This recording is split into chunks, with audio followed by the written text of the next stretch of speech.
East Texas medical professionals are reminding you about the threat of hypothermia and frostbite. KLTV's Michael Richardson spoke with Christus and UT health experts about some ways to try to stay safe during this upcoming winter weather. Dr. Iagnish Desai with UT Health East Texas says hypothermia, or decrease in body temperature, can happen quickly and unexpectedly, even in temperatures above freezing.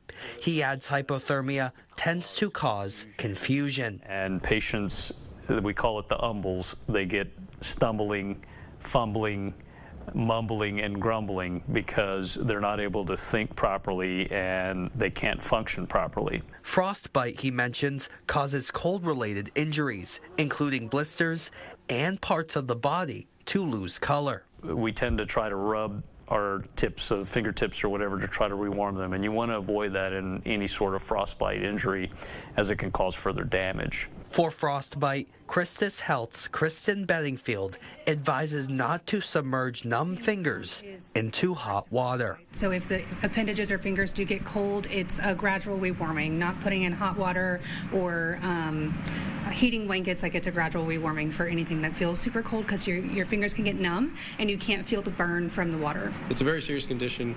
If you experience any of the things I listed, numbness, discoloration in those appendages, please come see a healthcare professional. Michael Richardson, KLTV 7 News. The experts recommend if you have to go outside, wear several dry layers of clothing and always cover your head, your face, and your hands.